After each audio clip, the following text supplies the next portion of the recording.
Hi, I'm Sophie Uliano, author of the Gorgeously Green book series. And today I want to show you how to read your labels on your skincare products. This is so important. This was a huge part of my first book, Gorgeously Green. And I feel strongly about this because many of us, in fact all of us, walk around with what is called a body burden.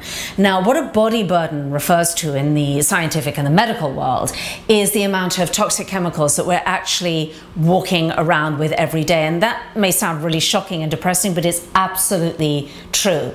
Now, many of these toxic chemicals are environmental. They come from all sorts of different environmental causes, whether it's pollution and smokestacks and cars and whatnot. And they're pretty unavoidable. But the ones that really are avoidable are the toxic chemicals that we put on our skin almost every day. And it's very shocking to realize that women use an average of 126 toxic chemicals a day. And we plaster these over our body, our scalp, our hair, and our skin.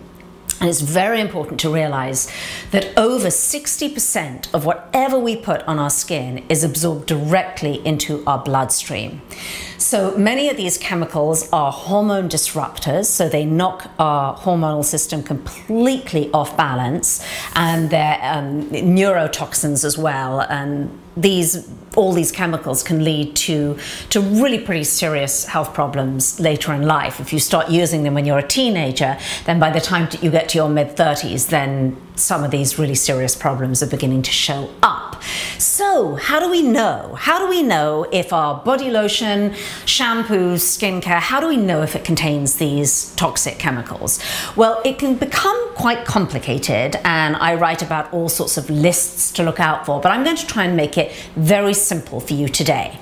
So when you pick up a product, what I want you to do, instead of looking at the label on the front of the product, where it'll say things like natural or organic or made with botanicals or hypoallergenic or gentle, all those things mean absolutely nothing. Do not believe what you read on the front label of the bottle. So always turn the bottle around and read the ingredients on the back of the bottle. Now, the longer the list, the worse it is likely to be. So you really want to look for a very short list of ingredients. As in food, the first ingredient is what the product is mostly made up with. So a lot of times in skincare products, you'll see the first ingredient is water. Well, that's great. So there's a lot of water in the product, and then it'll go on and on. Now, the three culprits, the three ingredients I want you to look out for is number one, parabens. Now, a lot of times nowadays, products will say on the front of the bottle, paraben-free, which is great. So obviously that makes it clear. If it doesn't, look at the ingredients, and if it says, it'll either say methyl paraben or ethyl paraben. There'll be some abbreviation, but you'll clearly be able to see the aben on the end of it. So that's number one, parabens. These are preservatives, and they are proven hormone disruptors. Number two is something called PEGs, and it is P-E-G in caps, and you will clearly see on most regular products from a supermarket or a chemist, you will see the PEG. Those I want you to avoid. They are also hormone disruptors. So we've done parabens, we've done PEGs.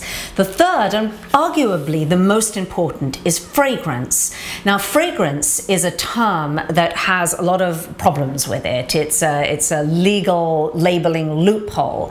And under the term fragrance can be up to 190 toxic chemicals that don't have to be disclosed. So fragrance will for the most time mean that it's artificially fragranced, and these are pretty serious hormone disruptors known as phthalates, and phthalates are also neurotoxins and absolutely shouldn't be used by any woman of childbearing age. So I would avoid anything that has fragrance in it. So there you have it. Those are the three that I want you to look out for: parabens, PEGs, and fragrance. I hope that makes it a little bit simpler for you. You have to learn to be your own detective. You have to learn to do it yourself and try to do it gorgeously. I'm Sophie Uliano.